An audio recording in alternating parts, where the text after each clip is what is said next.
मधुमन्मीनिक्रमणं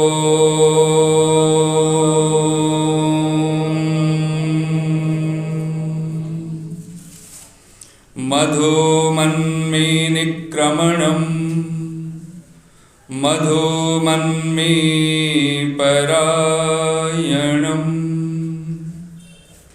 वाचा वदामि मधुमत् भूयासं मधुसन्देशः। ॐ नमः शम्भवाय च मयोभवाय च नमः शङ्कराय च मयस्कराय च नमः शिवाय च शिवतराय च। ॐ शान्ति शान्ति शान्ति। प्रशांत विहार के सभी अधिकारी वर्ग, महिला समाज, पुरुष समाज, सभी गणमान्य जन, उपस्थित धर्मप्रिय सज्जनों, मातृशक्ति, हम लोग सौभाग्यशाली हैं कि इस समय हम लोग अपना नया वर्ष मना रहे हैं। और नया वर्ष, नया संवत्सर कुछ अभी एहसास होने लगा है, नहीं तो आज से पहले तो कोई एहसास भी नहीं करता था। बस वो कब नया वर्ष आता है, नया संवत्सर, ये सिर्फ पंडित पुजारी अथवा जो कोई संस्कार आदि कुछ कराएं तो उस समय कुछ पता चल जाता था। अच्छा ठीक है, अच्छा चैत्र मास आ गया, अच्छा फाल्गुन आ गया, अब ये हो रहा है, अच्छा नया 2000 इसमें पहुंच गए। हम लोग तो अभी 2000 कुछ 19, 20, 18 ये सोचते थे। लेकिन बहुत बड़ा फर्क पड़ा है और वो प्रचार का ही फर्क है जो हम लोगों ने एक दूसरे के साथ किया है, जो आज नेट के माध्यम से भी हुआ है। और एक सौभाग्य है ये। अन्यथा अगर आज हम तो ग्लोबल रूप में देख सकते हैं, आज अमेरिका में जिसको चक्रवात बोलते हैं, जिसको टॉर्नेडो बोलते हैं, और कितना बड़ा उपद्रव हो जाता है। फिर इस मास को हम लोगों ने सोचता भी नहीं कभी कि अप्रैल को कोई मूर्ख दिवस बना करके, और वो भी 1 अप्रैल। लगभग ये नया संवत्सर हम लोगों का ये मार्च अप्रैल यही महीना लगभग होता है। तो ये पाश्चात्य और कहाँ से ये चीज़ें चला कि 1 अप्रैल हम जिसको अप्रैल फूल बोलेंगे लोगों को। अब उनका फूल का तो पता नहीं इंग्लिश वाला, लेकिन हिंदी वाला फूल बिल्कुल ठीक है, जिसको आप हिंदी में फूल बोलते हैं और पुष्प को ही बोलते हैं। क्योंकि हमारे भारतवर्ष में ही ऐसा होता है कि इस महीने में कोयल भी कूकती है। और सचमुच में माना जाता है कि जो नव संवत्सर है, जिसको हम लोगों ने सृष्टि संवत कह करके, और चैत्र प्रतिपदा शुक्ल पक्ष, ये अपने आप में जहाँ मनुष्य की सृष्टि का दिवस है, सृष्टि संवत है, वहीं पर अनेक महापुरुषों का राज्याभिषेक, जन्म दिवस, अनेक बातों का। और अभी तो हम लोगों ने रामनवमी मनाई है। और पूरा वातावरण, पूरी प्रकृति, हम लोग 1 ऋतु 2 ऋतु को नहीं मनाते, 6 ऋतुओं को हम लोग याद करते हैं। और इस ऋतु को ही जो नाम दिया गया है, इस महीने को, इसको मधुमास बोलते हैं। चैत्र मास का एक नाम है मधुमास। और मधुमक्खी कहाँ बैठती है? पुष्पों पर ही बैठती है। अब उन लोगों को तो पता नहीं, और एक ऐसे शब्द जो हम लोग हर बात में, भाई फूल चढ़ा दो, फूल ये कर दो, फूल वो कर दो, वो कब वो मूर्ख का इंग्लिश में पर्यायवाची बन जाएगा, अब कल्पना नहीं कर सकते। आपने कल्पना की है? मैं तो हैरान होता हूँ, चाहे वो कनाडा की इंग्लिश हो, चाहे वो कहाँ की हो, लेकिन अब लोगों के, मनुष्य के समूह को इकट्ठा अगर एक शब्द में बुलाना हो तो लोग गाय शब्द, गाय का ही अपभ्रंश है ना, गाय से ही क्योंकि काऊ शब्द तो कोई बोलता नहीं और काऊ उनके ही हैं। हम लोग तो गऊ बोलते थे, गऊ का ही उच्चारण शायद वो सुनते सुनते गऊ शब्द ना बोल पाए हों, गऊ तो उन्होंने कुछ ऐसा शब्द अपभ्रंश होते ही है। लेकिन ये शुभ है, और जिस दिन हम लोगों को ये एहसास होगा, ये वसंत, ये मधुमास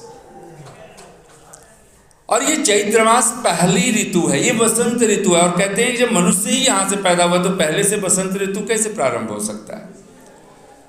ये पंचांग की विडंबना है। बहुत सारे पंचांगों के वैदिक पंचांग तो शुरू ही होते हैं तो वो शुक्ल पक्ष से शुरू होने चाहिए और अमावस्या पर संपन्न होने चाहिए 1 महीने को। और कहते हैं वसंत ऋतु का भी प्रारंभ, क्योंकि जब सृष्टि बनी है वेद संबद्ध है तो निसंदेह इससे पहले कोई वसंत ऋतु पहले से शुरू हो जाए ऐसा नहीं हो सकता। कौन गणना कर रहा था फिर, जब मनुष्य जिस सृष्टि को हम संबद्ध को हम बना रहे हैं, चैत्र शुक्ल पक्ष प्रतिपदा। ऐसे अनेक अनेक बातों का स्मरण। साथ ही हम अगर स्मरण करें तो सबसे बड़ा जो मूल है, तत्व है, अगर हमारी मस्तिष्क में, हमारे अंतरात्मा में अगर हमने अपने मूल के प्रति अगर हमारे भाव नहीं है, जो जड़ है, जो आधार है, उसकी फिक्र नहीं है, उसका ख्याल नहीं है, तो ध्यान देना कि फिर हम वो सब चीज़ें खो देते हैं जिसको पाने के लिए हमारा जीवन है। एक छोटी सी बात मैं आपको पूछूं, हम सब जानते हैं कि एक वृक्ष है, वृक्ष का मूल क्या है, उसका जड़ है, और कहाँ लगा हुआ है तो कहीं मिट्टी में है वो, चाहे वो गमले में रख दे तो भी मिट्टी में ही है। और अगर आप गमले में ना रखें, आजकल तो आर्टिफिशियल वैसे बना रहे हैं कि आपको कहीं मिट्टी भी नहीं दिखलाते हैं, तो भी आपने कभी ख्याल किया, कभी भी जड़ निकलेगी वो नीचे की तरफ होती है, हमेशा उसकी जो जड़ें बनेंगी, चाहे आप ऐसे भी आजकल दिखला देते हैं सोशल मीडिया पे कि आपने बिल्कुल मिट्टी लगी ही नहीं है और पूरी जड़ें निकल रही हैं और फूल भी खिल रहे हैं, लेकिन उसकी जड़ें हमेशा जमीन की तरफ होती हैं क्योंकि मूल मिट्टी है। हमने कभी ख्याल किया हमारे इस शरीर का भी मूल है कुछ, आत्मा की तो बात छोड़िए, अभी हमारे शरीर है जो, इसका मूल क्या है, आपने क्या ख्याल किया है, कभी सोचा है कि, और मूल में ही सींचना होता है, मूल की ही फिक्र करनी होती है। पौधे को सींचना है तो आप फूल पत्तियों को नहीं सींचते हो, आप उसकी जड़ को सींचते हो और फूल पत्तियों तक बात पहुंचती है। हमारे इस शरीर का मूल क्या है? नहीं, ये जो शरीर है, अब देखो हम लोग कितना समय, बहुत मोटा सा सीधा सा सवाल है, कोई बहुत ऐसा कोई कठिन नहीं है। हाँ, मुख, बिल्कुल ठीक माता जी ने कहा। हमारा जो है ये जो शरीर है, इसका जो मूल है, अगर इस शरीर की बात करेंगे तो ये हमारा सिर है। माता जी ने कहा पोषण देते हैं तो कहाँ देते हैं, मुख से ही देते हैं ना, तो मुख ही हमारा मूल है। बीमार हो जाए तो फिर चाहे इंजेक्शन हथेलियों में लगे, कहीं लगे, फिर तो वो स्वस्थ परंपरा नहीं। स्वस्थ तो यही है, हम जो कुछ भी लेते हैं पूरे शरीर तक पहुंचाना हो तो हम अपने मुख तक ही पहुंचाते हैं। मुख मूल है, और मुख है, मुख कहाँ है, तो आपकी पूरी बॉडी में जो आपका सिर है ये पूरा जड़ है। इसकी जब फिक्र करने लग जाएंगे पूरे सिर की, तब आप समझो आप अपने मूल की फिक्र कर रहे हो। हाथ की बहुत चिंता कर लिया, पेट की बहुत चिंता कर ली, पेट भी ठीक रहता है अगर ये ठीक रहे तो। अच्छा, ये ठीक ना रहे तो पेट ठीक रहेगा? उसे पता ही नहीं है कि कितना खाना है, कब खाना है, कैसे खाना है, ये कौन ख्याल रखे? पेट थोड़े ना सोच बताएगा, ये भी आपको सोचना है, ये भी मैनेज आपको करना है कि कब खाना है, कैसे खाना है, किस समय खाना है, किस समय सोना है, किस समय जगना है, किस समय क्या करना है। और ये मूल सारा ये है, जड़ ही डिसाइड कर रहा है कि वृक्ष को कहाँ तक फैलना है। अगर मूल ठीक नहीं है तो कोई वृक्ष कभी किसी ऊंचाई तक, हाइट तक, कोई फूल पत्तियों तक नहीं पहुंचने वाला है। और हमने भी कभी अपनी इस खोपड़ी को कभी पकड़ करके, कभी हाँ चिंता में पकड़ लेते हैं, कभी खुशी में कभी पकड़ करके सोचा है, कभी उल्लास हुआ हो और फिर अपने सिर को के धन्य है तू, ऐसा तो कभी हुआ नहीं। हाँ, खोपड़ी पीटी जरूर है, दुख में, पीड़ा में, सिर में टक्कर मार दिया है लोगों ने कि सारा जड़ यही है दुख का, सुख का जड़ कुछ और बना करके बैठे हुए। सारी इंद्रियों के प्रति पागलपन है हमारा, लेकिन इस सिर के प्रति हमारा कोई ख्याल ही नहीं है। हम लोग अगर देखें ना तो हम लोग उल्टे लटके हुए हैं। अगर अंतरिक्ष के अगर साइंटिफिक रूप से अगर फोटो खींचे जाएं तो हम सब लटके हुए हैं ना, बिल्कुल। पैर जमीन से चिपके मिलेंगे और खोपड़ी आसमान की तरफ होगी। अगर धरती ऐसे गोल है और हम ऐसे लटके हुए, हमारा मकान भी उल्टा लटका हुआ है, हम सब उल्टे ही चल रहे हैं। हमें ख्याल ही नहीं है। हम लोग सोचते हैं हमारा आधार पैर है, हम लोग यही खोपड़ी में बिठा करके बैठे, पैर ही सब कुछ है। अच्छा, मैं आपसे एक बार एक और छोटी सी, थोड़ा सा इसमें विचार मतभेद हो सकते हैं, कई सारी चीजें हो सकती है, लेकिन फिर भी एक बार विचार कीजिएगा। आपके सामने, आपके समक्ष एक बहुत श्रेष्ठ महापुरुष कोई, जिसको आप गुरु कह दें, बिल्कुल उसको एक विप्र की संज्ञा दें, ब्राह्मण है, कोई साधु पुरुष है, जिसको आप अतिथि कहते हो, साधु संत कह, सन्यासी, जिसके लिए 5वां यज्ञ है अतिथि यज्ञ, वो आपके मस्तिष्क में हो।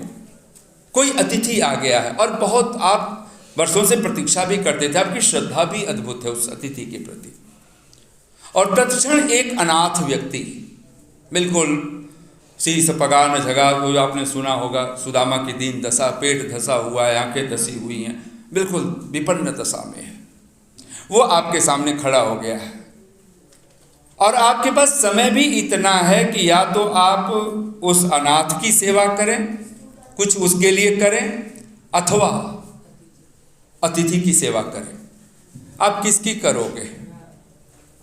अनाथ की अतिथि की भी करेंगे, दोनों नहीं, अब देखो प्रायोरिटी मैं पूछ रहा हूँ, ये सबसे बड़ी, हर चीज़ आप एकदम से नहीं एक्सप्लेन करना होता है। आप सोच, जैसे आज तक हमने, माता जी ने बोला ना कि मुख मूल है, हमने तो कभी सोचा ही नहीं। मुख भी क्या, मुख खोपड़ी में है, पूरी खोपड़ी का ही आपका ये मूल है, ये पूरी पहचान हमारी यही है। फिर भी वो भले अंगूठा पहचान बनती रहे, लेकिन मूल पहचान तो आपकी हमारी शक्ल, ये पूरा सिर। आपके समक्ष एक अतिथि है और एक अनाथ, बिल्कुल दीनहीन दशा में। विचार करो, आप किसकी सेवा सबसे पहले करो? अनाथ की। और कोई?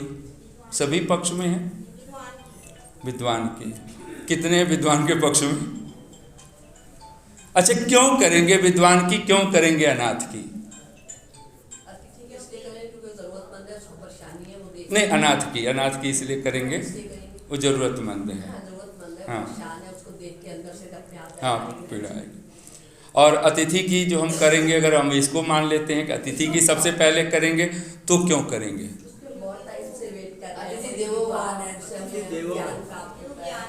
अब एक चीज देख लीजिए, छोटी सी बात आप सोचिएगा, हम लोग भी अगर आप इतना, अगर आप, हमारी सोच, हमारी बुद्धि अगर यहाँ तक सोचती है, तो आप सोच लीजिए आप ठीक ठीक डिसीजन ले पाएंगे, नहीं तो नहीं ले पाते हम लोग। अच्छा, मैं आपसे पूछूं, अभी तो आपने अतिथि की बात की है, अगर आपके माता पिता आपके सामने है उस क्षण, अतिथि के हटा दीजिए थोड़ी देर के लिए, आपके माता पिता हो गए, उनकी सेवा करनी है, और वही क्षण है, उनको आवश्यक भी है, उनको भी आवश्यक है, उस अनाथ को भी आवश्यक है। अब आप किसकी करेंगे? नहीं, दोनों की तो कर ही नहीं सकते, ऐसे मान लीजिए, ये तो व्याख्या कर लीजिए, दोनों की आप एक साथ नहीं कर सकते, एक की करेंगे, टाइम वही है। अनाथ से कहेंगे थोड़ी देर रुक जाओ, पहले माता की सेवा कर लें। अनाथ से कहेंगे थोड़ी देर रुक जाओ, चलिए। और आप लोग? माता पिता? हाँ, अच्छा, थोड़ा सा और कर लेते हैं, थोड़ा सा इस रिश्ते को और समझिए। एक तरफ, अब ये थोड़ी सी सोच की बात है, और ये सोच थोड़ी सी नहीं है, बहुत बड़ी सोच है। अच्छा, अगर थोड़ी देर के लिए कल्पना करो, महर्षि दयानंद आ जाए, है ना, हमारी तो श्रद्धा है, ऐसा है नहीं, लेकिन कल्पना कर लो थोड़ी देर के लिए कि वो अतिथि कोई और नहीं, वो महर्षि देव दयानंद हैं और एक अनाथ है। अब आप किसकी करोगे? हाँ, महर्षि दयानंद जी कहेंगे पहले अनाथ को संभालो, मैं नहीं तुम्हारा नहीं, हुई। तो किसको करेंगे? अब महर्षि दयानंद का कुछ पता नहीं कितनी देर के लिए हैं वो। मेहमान तो मेहमान होता है, अतिथि तो अतिथि होता है। हाँ जी, किसकी करेंगे? महर्षि की करेंगे। क्यों? पूजनीय वाली बात नहीं है ये, बात आप समझ रहे हो। पूजनीय अतिथि, वो तो बलि वैष्णोदेव यज्ञ बोल रहे हो ना, अतिथि यज्ञ, वो भी बलि वैष्णोदेव भी पूजनीय है, अनाथ भी पूजनीय है। आप पूजा योग्य तो है ही, इसलिए बलि वैष्णोदेव की हम आहुतियाँ देते हैं, 6-6 भाग निकालते हैं, 16-16 भाग निकालते हैं। आपको कुछ ख्याल आया जब महर्षि दयानंद का नाम लिया तो थोड़ा सा आपको आपकी एकदम बन गई। हाँ, को तो वही दिखाया। हम अब आप थोड़ा सा सोचिए, क्यों अनाथ को नहीं करना है? बिल्कुल ठीक बात है, अतिथि की ही करनी है, साधु संत की ही करनी है। आपको अपने माता पिता हैं उन्हीं की करनी है, ऋषि दयानंद हैं उन्हीं की करनी है। क्यों नहीं? आप एक सोचो, अगर आपने अनाथ को कर दिया, सबसे पहले अगर आपकी खोपड़ी में अनाथ बैठा हुआ है तो क्या होगा? वो व्यंग से एक तो महात्मा को देखेगा, उस साधु पुरुष को भी, बोला जी इनके पास तो सब कुछ है, आपने बहुत अच्छा किया हमें, और अब हमारे अनाथ भी बहुत भाई बहन हैं, हम उनको भी लाएंगे, आप उनकी भी सेवा कीजिएगा।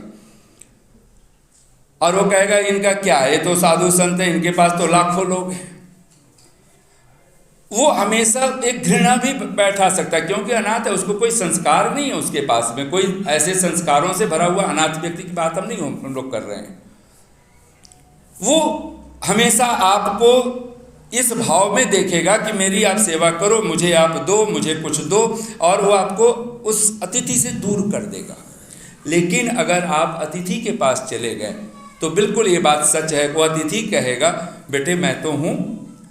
अतिथि आपको अनाथ के पास भेज सकता है, ध्यान देना, अतिथि आपको अनाथ के पास भेज सकता है, लेकिन अनाथ अतिथि के पास नहीं भेजेगा, ये पक्का है ना?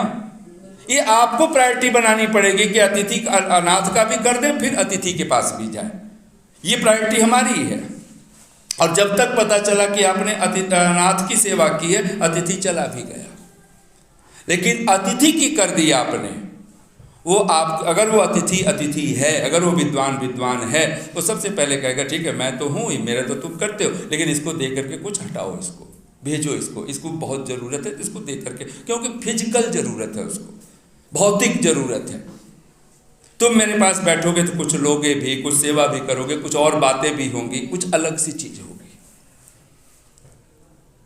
माता पिता की ही सेवा करोगे, अतिथि के माता पिता भी वही करेंगे कि बेटा मैं अब ठीक है मैं बैठ गया हूँ, मेरा हो गया, अब आप उसको अनाथ के लिए भी कुछ करके उसको विदा करो। ये ढंग, अब बात तो छोटी सी है ना, लेकिन अगर हमारी खोपड़ी में बैठा हुआ है, क्या हुआ, ये तो साधु संत विद्वान लोग तो आते रहते हैं, लेकिन आपकी श्रद्धा है तो आप उस अनाथ को छोड़ बैठोगे।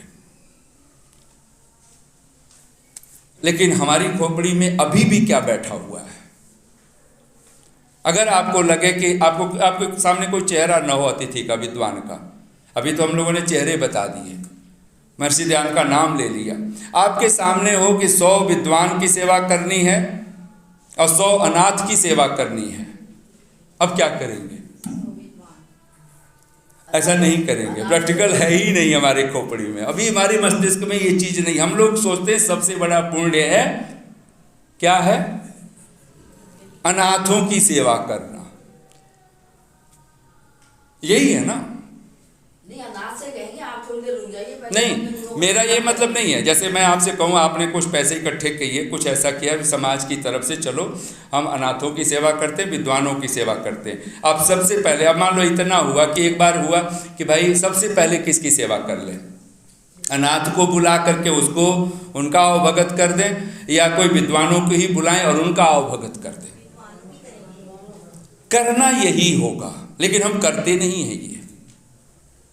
ये प्रायोरिटी कहाँ पर है आप ध्यान देना, ये प्रायोरिटी मैं इसलिए कह रहा हूँ, पहला यज्ञ कौन सा है? ब्रह्म यज्ञ, संध्योपासना, वो कहीं पहला है हमारे जीवन में? नहीं है। वो पहला है ही नहीं हमारे पास में, और जो पहला है वो पहला ही होना चाहिए, ये ध्यान रखिए। अगर प्रथम नहीं है, प्रथम क्यों चाहते हैं हम जब क्यों चाहते हैं कि कोई हमारा बेटा प्रथम, हम तभी खुश होते हैं ना। सेकंड आए तो खुश नहीं है, थर्ड आए तो कोई बात ही नहीं, और कोई रैंक और फर्स्ट रैंक आए तो हमारी प्रसन्नता बढ़ती है। भगवान का नाम ही प्रथम है, प्रथम अथर्वा, और वो परमात्मा जो प्रथम है वो हमारे जीवन का प्रथम क्यों नहीं है? अभी हम लोग, आपने बहुत सुंदर भजन सुन रहे थे, भूले ना, क्यों नहीं भूलें? और जानते हो आप सबसे बड़ी भूल क्या है? भूल ही है। सबसे बड़ी भूल ही है। सबसे बड़ा पाप भूल ही है। आप देखते हो रिश्तेदारी, आपके पास कोई रिश्तेदार आया और आपने, वो मूल था रिश्तेदार, आपको पता है विवाह, एक छोटा सा ले लीजिए, विवाह होना है, संस्कार, उसमें सबसे मूल तत्व कौन सा है? दूल्हे राजा, वही दूल्हा ही है। अगर उसको हटा दिया, उसको एकदम इग्नोर कर दो, और फिर अपने घराती बराती सबकी चिंता कर लिया, कई बार ऐसा होता है, और पता चलता है दूल्हा नाराज हुआ बैठा हो मिलता है। तो पुराने ज़माने में लोग सोचते थे कुछ ले दे करके अब इसको मनाओ, क्योंकि नाराज हुआ हो तो नाराज होने की एक रस्म भी मनाते हैं कुछ प्रांतों में। तो दूल्हा नाराज होता है खास करके, और उस नाराज़गी में उसको फिर जो भी कुछ देना होता है देना ही होता है। लेकिन नाराज क्यों होता है? उसकी उपेक्षा हो जाती है, उसको कोई नहीं पूछता है, सब उसको भूख लगी होती है। और हो सकता है कभी पुराने, अभी कहीं संस्कारों में देखें तो लड़कियां भी कहीं उपवास रख रही होती हैं, पूरब में जाएं, और वर भी उपवास रखता है। लगभग संस्कार के बाद भोजन आदि करने का विधान है। अब तो सब उल्टा सुल्टा हो रहा है, अब तो सबसे पहले ही खाना पीना, और विवाह संस्कार के समय सब बैठे हुए। जो आपका मूल है, वो जो प्रथम है, वो प्रथम है। बोलिए, महर्षि देवजानंद के शब्द हैं, बोलिए, नहीं ईश्वरस्य उपासनेन बिना कश्चिन मनुष्य सर्व दुखांतम गच्छति। नहीं ईश्वरस्य उपासनेन बिना, एक संस्कृत भाषा में बहुत बढ़िया एक शब्द होता है, नहीं शब्द पहले ही लगा देना होता है। अर्थ हिंदी में लगता है, बाद में उसका अर्थ बनता है। नहीं, जैसे मान लो पहले ही कह दिया, नहीं, ऐसा नहीं होगा। क्या होगा? ईश्वरस्य उपासनेन बिना, ईश्वर की उपासना के बिना, कश्चिन मनुष्य, कोई भी मनुष्य, सर्व दुखांतम नहीं गच्छति, सर्व दुखों के अंत को नहीं प्राप्त होता है। उसके दुख नहीं मिट सकते हैं। एक ही जगह है जहां आपके सर्व दुख मिट जाते हैं, सर्व दुख। आपको पता है, हम लोग कहते हैं दैविक भौतिक तापा। अच्छा, हमारे मस्तिष्क में, हमारे मनोमस्तिष्क में कहीं बैठा है कि भगवान हमें चोर से भी बचाएगा? हाँ जी, आप उपासना करो, आपकी चोर से रक्षा हो जाएगी, चोर डाकू आपको नहीं सताएंगे, ऐसा कोई है मस्तिष्क में हम लोगों के? बचाता है ऐसे? दूसरे तो मानते हैं, हम लोग क्या है, मानते हैं कि नहीं मानते? नहीं मानते, नहीं मानते ना, नहीं रक्षा करेगा। देख लो, एकदम रक्षा करेगा। नहीं, अब आप एक ऐसे, अगर आप कहते हो रक्षा करता है, बचाएगा, तो कहेंगे अच्छा पौराणिक हो गए आप। नहीं बचाएगा तो हमारे समाजी बने हुए हैं। ऐसा ही है, ऐसा मस्तिष्क में बना हुआ है। क्यों, ऐसा क्या लगता है? हाँ जी, खन्ना जी, क्या लगता है आपको कि अब चोर से परमात्मा बचाता है? मैं ये बहुत सहज पूछ रहा हूँ ऐसे, क्योंकि ना ये बहुत छोटी सी चीज़ है, लेकिन हम लोगों के मस्तिष्क में नहीं बैठा हुआ है। एक आत्मिक बल, मतलब ऐसे नहीं बचाएगा। अच्छा, एक बात बताएं, हम लोगों को प्रार्थना और पुरुषार्थ, अगर मैं आपसे कहूं कि हम लोग प्रार्थना करते हैं और पुरुषार्थ करते हैं, 100% एक चीज़ हो गई, मान लो 100%, 100%, उसमें हम प्रार्थना कितने प्रतिशत करें और पुरुषार्थ कितने प्रतिशत करें? पुरुषार्थ ही इस दुनिया में सब कामना पूरी करता है। अच्छा, अब एक बात, हाँ बिल्कुल, तो जो पुरुषार्थ है और प्रार्थना कितने % करनी है? हाँ जी, प्रार्थना 50-50 करनी है, हिसाब बन गया ना। अच्छा, अभी हम लोग जो चर्चा कर रहे हैं, आपने अच्छा इस जगत में राजाओं का राजा कह करके पुकारा है, महर्षि देव दयानंद ने कहा है। और उसको किस वर्ण में लेते हैं? किसान है वो, कृषि जो कृषक खेती करता है उसको कहते हैं किसानों को राजाओं का भी महाराजा, राजाओं का राजा। लेकिन वो वर्ण कौन सा है? वैश्य वर्ण है, खेती बाड़ी सब उसे करना है। ये जो किसान है, इससे ज़्यादा कर्मशील कुछ हो नहीं सकता है। कृषि अक्षयरमा दिव्य कृषिम इति कृषस्व, ऐसे मंत्र भी है कि जुआ मत खेल, कृषि कर, खेती कर। अच्छा, किसान कितना कर्मठ है, आपने कभी ख्याल किया? किसान ही एक ऐसा जुआ खेलने वाला, किसान का पूरा जीवन अगर देख लें तो अक्षय बन जाता है, क्योंकि बीज बो सकता है। वो बीज में से अंकुर निकलेगा, उसमें पत्तियां निकलेंगी, डाल फूल बनेंगे, फल लग जाएंगे, लेकिन वो फल जब तक घर में ना आ जाए तब तक किसान के पास कुछ नहीं है। किसान क्या कर रहा है? किसान सिवाय प्रतीक्षा की कुछ नहीं कर सकता है। किसान बीज बो दिया है, फिर प्रार्थना। किसान की फसलें आ गई हैं, फिर प्रार्थना। कोई पशु न चर ले, कोई ओले न बारिश हो जाए। आज हुआ है, कहीं पत्थर पड़ गए, ओले पड़ गए, किसान धरा का धरा, फसल बहुत लहलहा रही थी, सब कुछ ठीक था। आप कभी सोचते हो इस भाषा में? हम नहीं सोचते, हम तो बस सोचते किसान जैसा कर्मठ। लेकिन किसान की सारी जिंदगी अगर आप सोचेंगे तो 0.000, अगर 0.0000 लगा करके 1 लिखो तो ये पुरुषार्थ है। कौन करता है? किसान। और प्रार्थना कितना है? 99% है। उससे भी, उसमें भी जो 10 पॉइंट लगाएं, उसका भी सब प्रार्थना में। हम लोग जब अहंकार क्यों होता है? सिर्फ पुरुषार्थ के अभिमान के कारण। अगर पुरुषार्थ हट जाए, लगे कि प्रार्थना से ही सब कुछ हुआ है, तो अहंकार किस बात का होगा? अच्छा, ये शरीर किसका है? उसी का तो है। ये हाथ उसी के, ये पांव उसी के, ये खोपड़ी भी उसी की है, मन भी उसी का दिया हुआ है, बुद्धि भी उसी की है। बस एक आत्मा है हमारे पास, और फिर भी हम पुरुषार्थ का एक दंभ भरते हों तो हमसे बढ़कर के फिर पागल कौन है? ऋषि देव दयानंद के शब्द है, आप सब बोलिए। मनुष्यैः काम्यानां पदार्थानां कामना सततम कार्या। मैंने इसे अपने महर्षि देव दयानंद के इस वचन को अपने इस पुस्तिका में भी, वेद धाम में भी मैंने रखा। और ये शायद यजुर्वेद के 3 अध्याय का 27वें मंत्र का मंत्रांग भाव है। मनुष्यैः काम्यानां पदार्थानां कामना सततम कार्य। बोलिए, तत्प्राप्तये जगदीश्वरस्य प्रार्थना पुरुषार्थश्च। अब यहाँ पर सबसे पहले क्या लिखा है कि मनुष्यों को, ऋषि के शब्द हैं, आप अगर बोल लीजिए, मनुष्यों को उत्तम उत्तम पदार्थों की कामना निरंतर करनी मतलब करनी चाहिए, तथा उसकी प्राप्ति के लिए परमेश्वर की प्रार्थना और सदा पुरुषार्थ करना चाहिए। सबसे पहले, अच्छा, हम लोग सब जब सत्यार्थ प्रकाश पढ़ते हैं ना, तो वहाँ पर एक वाक्य हमने पढ़ लिया कि पुरुषार्थ के उपरांत प्रार्थना करनी, और वहीं से खोपड़ी हमारी खराब हुई पड़ी। क्योंकि एक वाक्य ऋषि कहाँ लिख रहा है, किस संदर्भ में वहाँ पर बात चल रही है। ऋषि ने लिखा ना, आपने जब तक प्रकरण नहीं देखेंगे, पूरा संदर्भ नहीं उठाएंगे, आप व्याख्या नहीं कर सकते हो। व्याख्या करने के लिए, किसी भी निर्णय तक पहुंचने के लिए और यथार्थ निर्णय तक पहुंचने के लिए आपको पूरे संदर्भ चाहिए।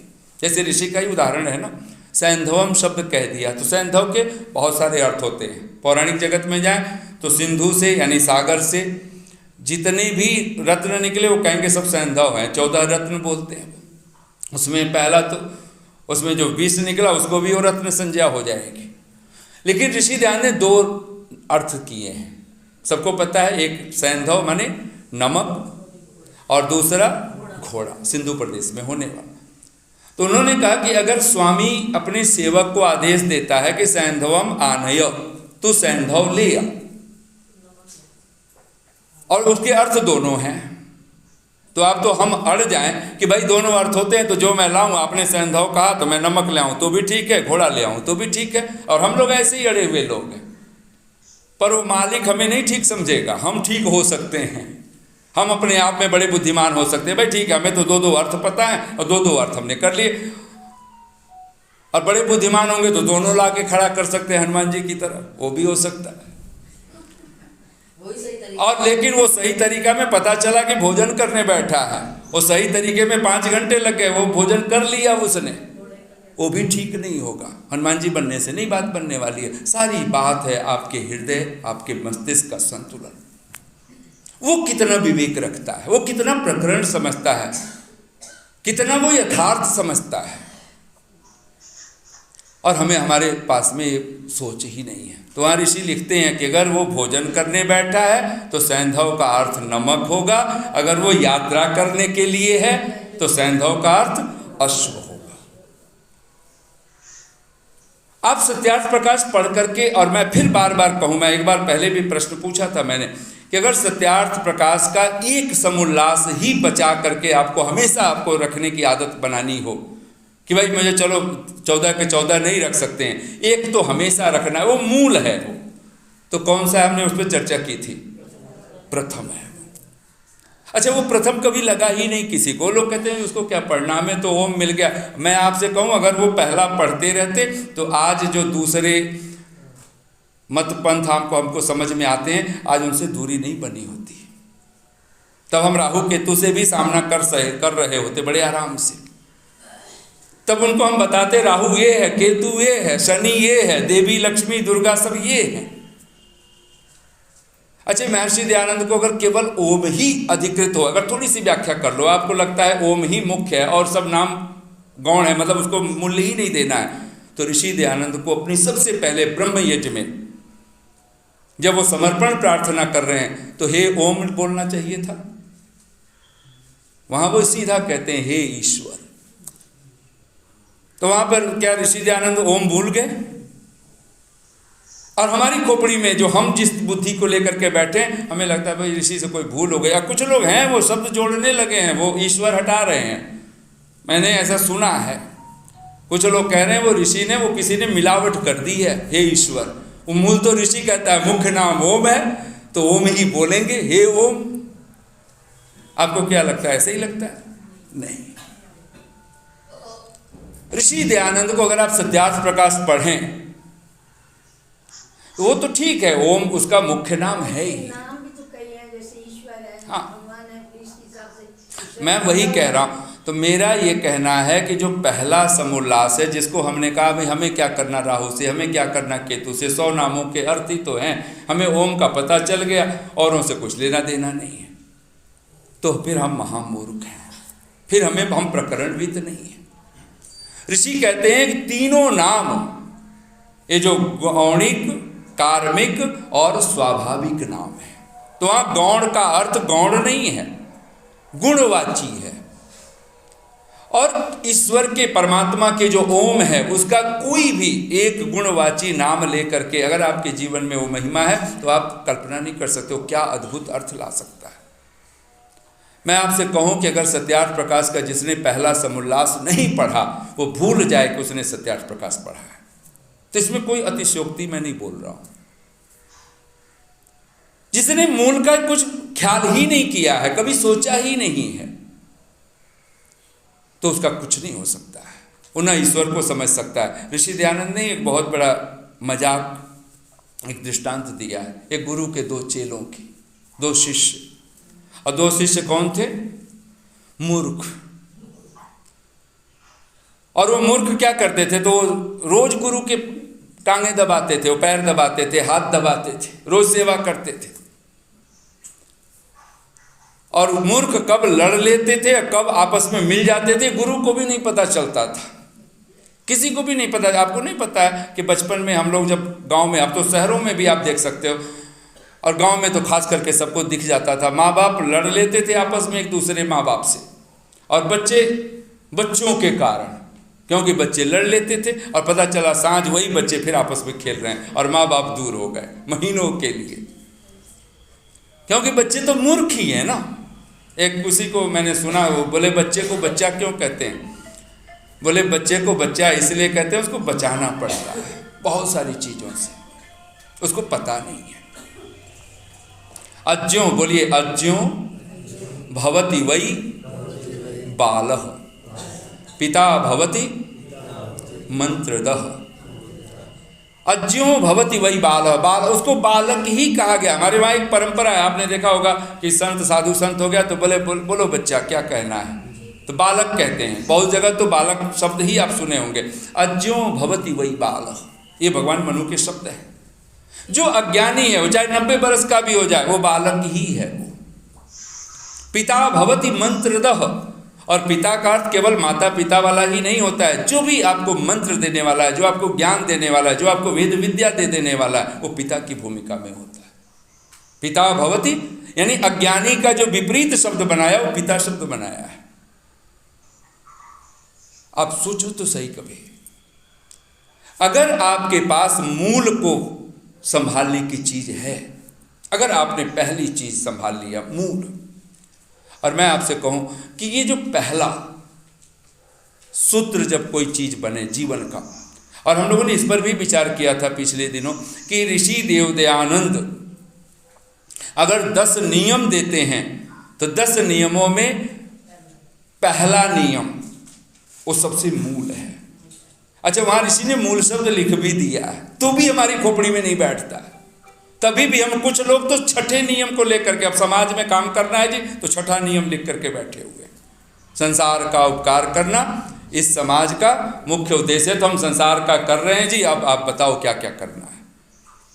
कुछ लोग 10वें से शुरू हैं, प्रत्येक हितकारी नियम में सब स्वतंत्र रहे। हम यहाँ से शुरू होते हैं, सब स्वतंत्र हैं, घर में, परिवार में, समाज में, जहाँ बैठो सब स्वतंत्र, प्रत्येक हितकारी, यहाँ से हमारा ख्याल है।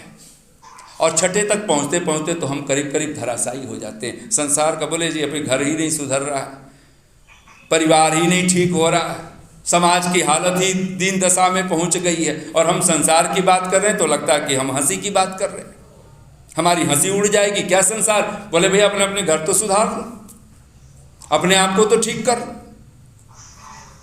हमारे पास कहीं कुछ ख्याल आ जाए, ये महर्षि देवदयानंद के शब्द जब तक हमारे, क्या मोबाइल का थोड़ा सा देख लीजिए, हाँ, ये जो आपके जीवन का जो ढंग, ये जो पहला सूत्र, ये प्रथम बनना चाहिए। ये परमात्मा ही प्रथम है। और सचमुच में जिस दिन उसको याद कर लिया, तो ऋषि दयानंद के शब्द जो हम लोग बोल रहे थे, ईश्वर कहते प्रत्येक मनुष्य को इस उत्तम उत्तम पदार्थों की कामना निरंतर करनी, उसकी प्राप्ति के लिए सबसे पहले क्या करना है? जगदीश्वरस्य प्रार्थना, प्रार्थना पूर्वक पुरुषार्थ करना है। ऐसा नहीं कि पुरुषार्थ कर लेंगे उस समय प्रार्थना कोई नहीं हो रही होगी। हम तो पुरुषार्थ कर रहे हैं जी, ईश्वर की क्या जरूरत है? ऐसी हमारी मानसिकता ऐसी बनी हुई है कि हम तो पुरुषार्थ करें, हमें ईश्वर को मनाने की जरूरत नहीं, हमें भजन करने की जरूरत नहीं। जब हम काम कर रहे हैं ईश्वर भी उन्हीं की मदद करता है, जो अपनी मदद खुद करता है, तो मेहनत करता है, तो हम मेहनत कर रहे हैं, तो भगवान की क्या जरूरत है? मेहनत करने के लिए ही भगवान की जरूरत है, हम कर ही नहीं पाएंगे। उनकी आज्ञा के बिना एक पत्ता भी नहीं हिल सकता। चलिए वो तो अर्थ बनाएंगे, वो भी एक बहुत बड़ा प्रश्न बना हुआ है। ऋषि दयानंद का एक वाक्य है, और मैं वो पंक्तियां बोल रहा हूँ, शायद मैंने यहाँ पर कभी बोला भी हो। ऋषि के शब्द हैं, वहाँ पर स्तुति प्रार्थना उपासना के क्रम में, और पहला ही मंत्र है सन्नो मित्रः सम वरुणः। कहाँ पे है ये पहला मंत्र बन करके? आर्याभिविनय। वहाँ पर आप पढ़ेंगे तो पहला मंत्र है सन्नो मित्रः सम वरुणः सन्नो भवत्वर्यमा सन्न इंद्रो बृहस्पति सन्नो विष्णु रुक्रमः। और वहाँ पे ऋषि कितना संबोधन देते हैं भगवान के लिए। कभी आप इसको अपनी संध्या में सम्मिलित कर लो, आप आह्लादित हो जाएंगे। वहाँ पे ऋषि कहता है, भगवान के लिए शब्द है, बोल लीजिए, हे पुरुषार्थ प्रापक। पुरुषार्थ प्रापक, पुरुषार्थ को प्रदान करने वाला।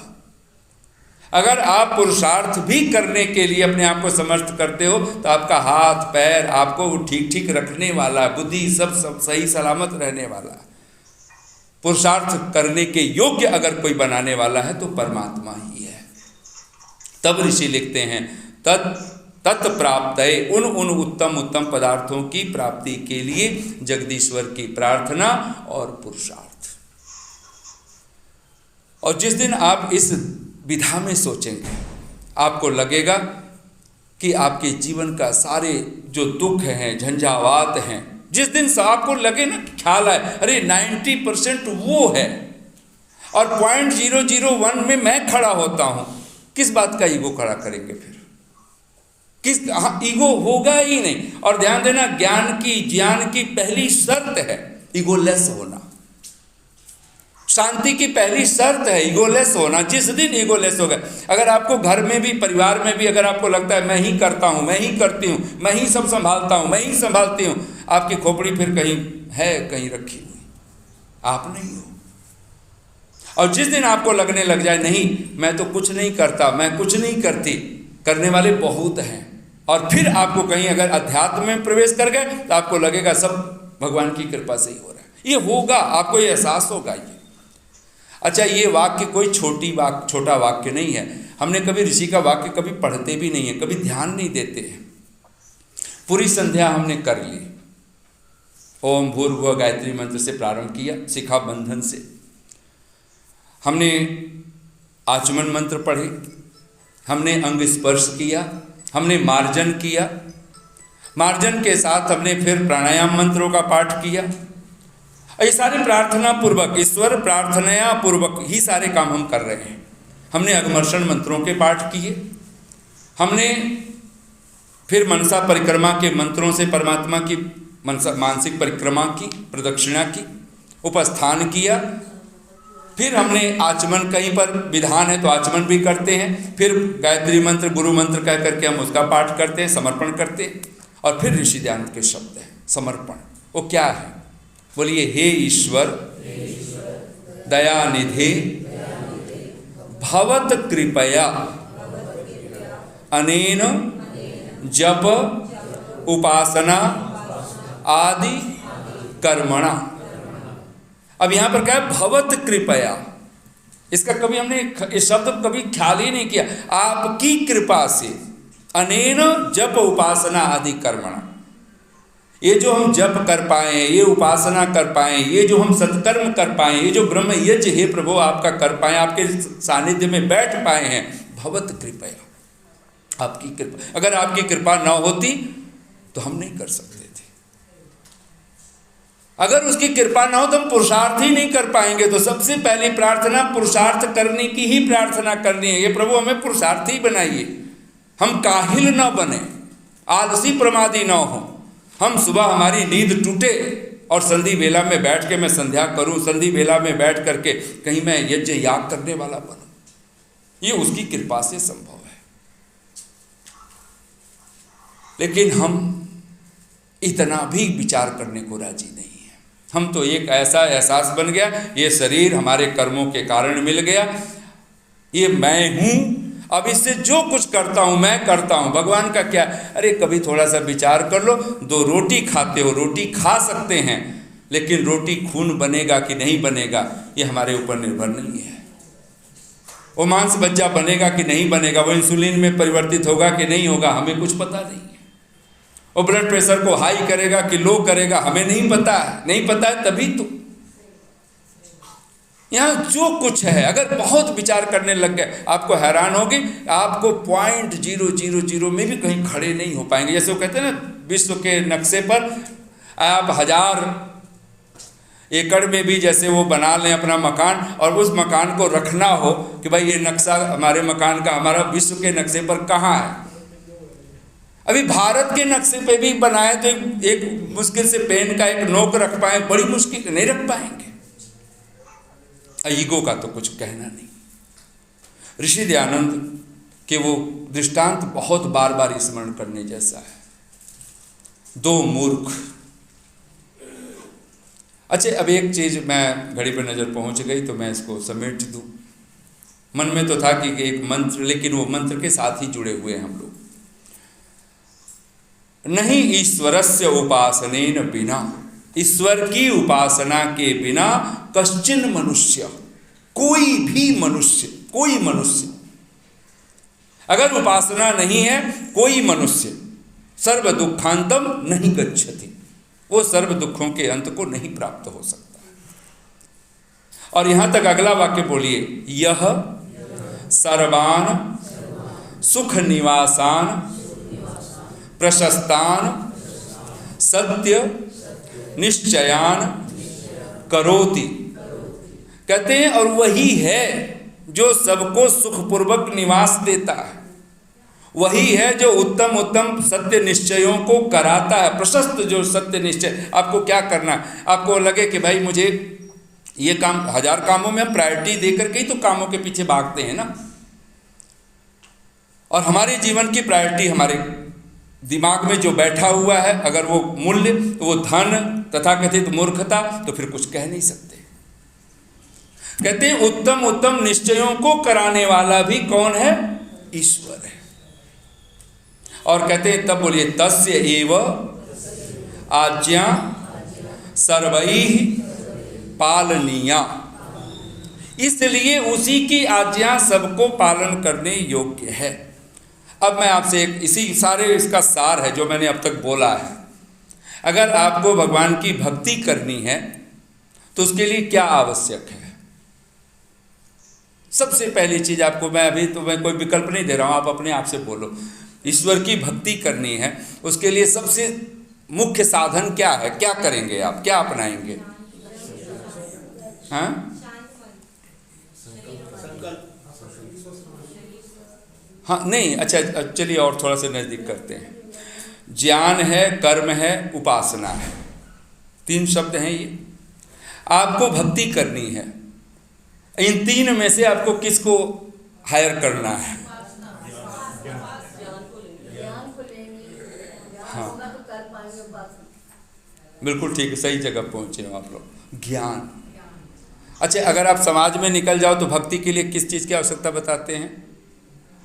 वो कहते हैं श्रद्धा। बोले जी ज्ञानवान तो आप रखे रहो, अपने पास रखिए, भक्ति के लिए तो जी ज्ञानवान नहीं चाहिए। वहाँ तो आपको क्या लग रहा है, अब तक हम लोग जो इतनी सारी चर्चा किए, ये ज्ञान वाली चर्चा थी कि ये कुछ और चर्चा थी? ज्ञान होगा तो आप इस डिसीजन पे पहुंचोगे, ज्ञान होगा तो हम कहेंगे कि हमारी प्रायोरिटी क्या है। और ज्ञान की पराकाष्ठा होगी तो ध्यान देना, तब क्या होता है? बोलिए, ज्ञानस्य पराकाष्ठा वैराग्यम।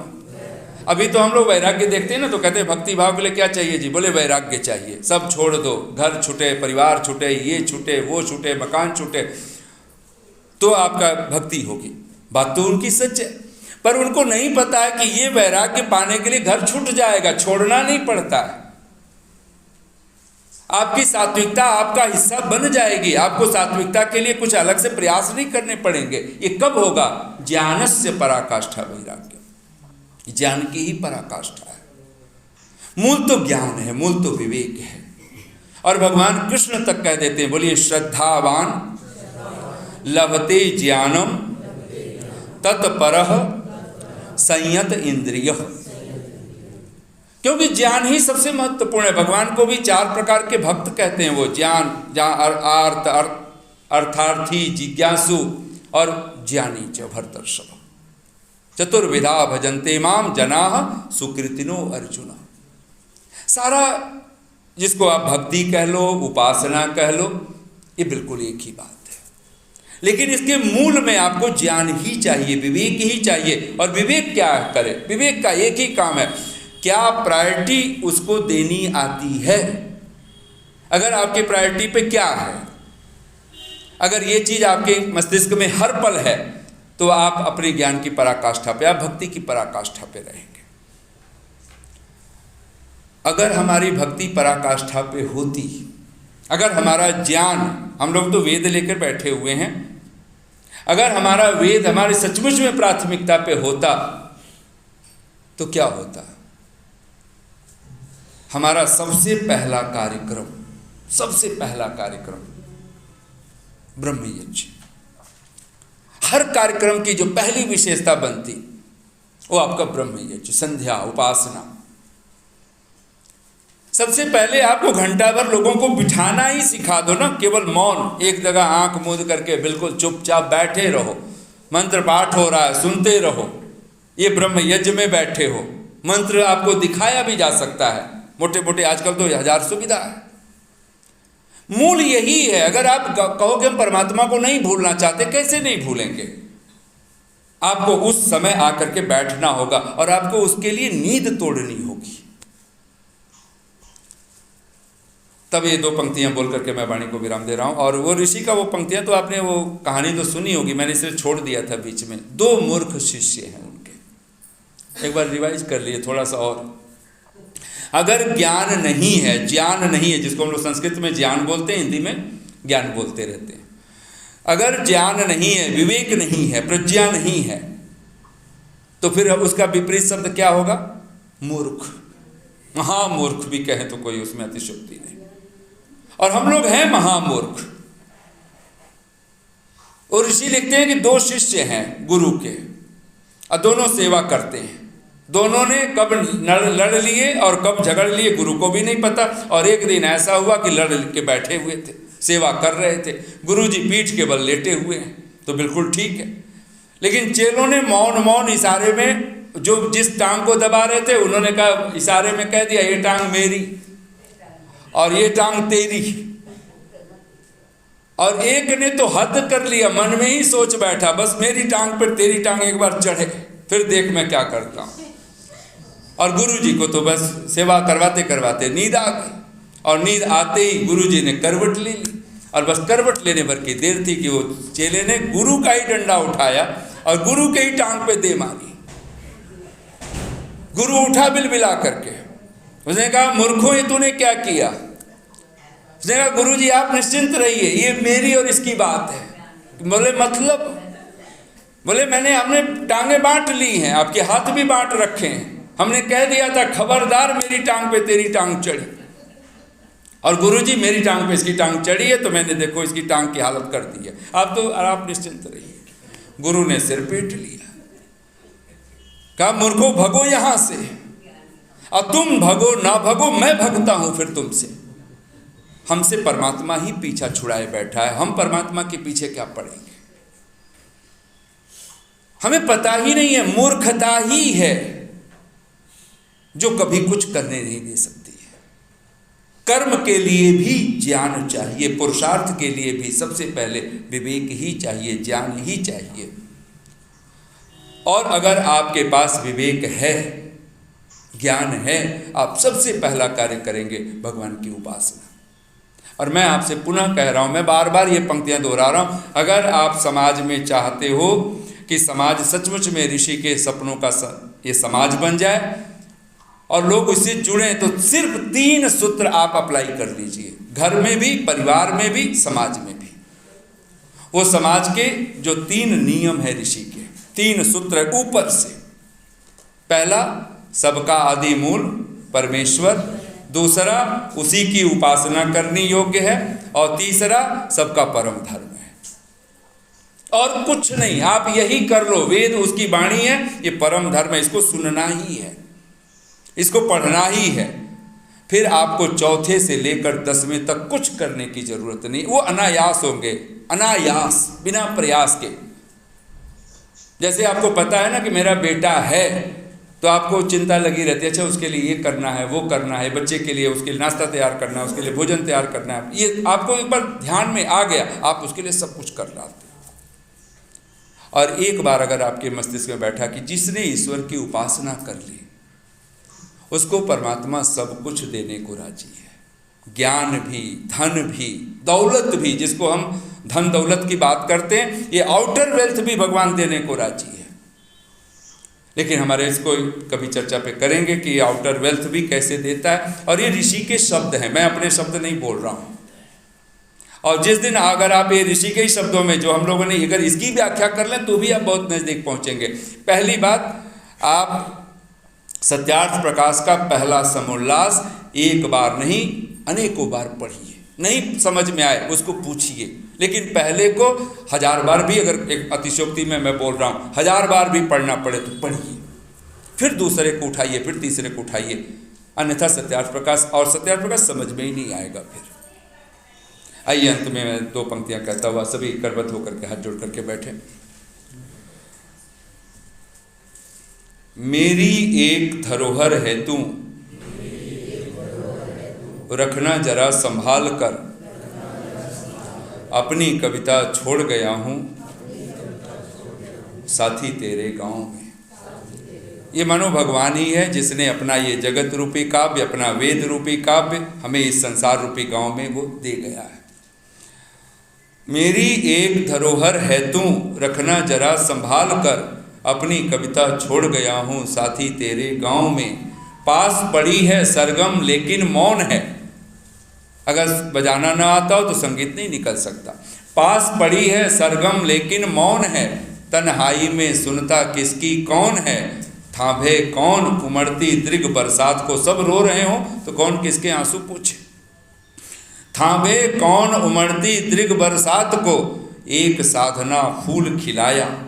जन्मों जन्मों के कहीं भगवान की कृपा हुई और तब जाकर के एक मनुष्य जीवन रूपी पुष्प खिला है। एक साधना फूल खिलाया, बड़े यत्न से पाल कर, मुरझ न जाए कहीं देखना यह पीपल की छांव में। इस संसार का ही नाम अश्वत्थ है, इसी का नाम एक पीपल, और पीपल के वृक्ष के नीचे कोई वृक्ष फलता फूलता नहीं है, वो वृक्ष कोई और है। ऊर्ध्वमूलम अधः शाखा, वह परमात्मा, उस मूल को हम पुकारें। तो बहुत इतनी शांति और प्रेम से आप सबने सुना, बहुत बहुत साधुवाद, बहुत बहुत धन्यवाद। ओम शांति।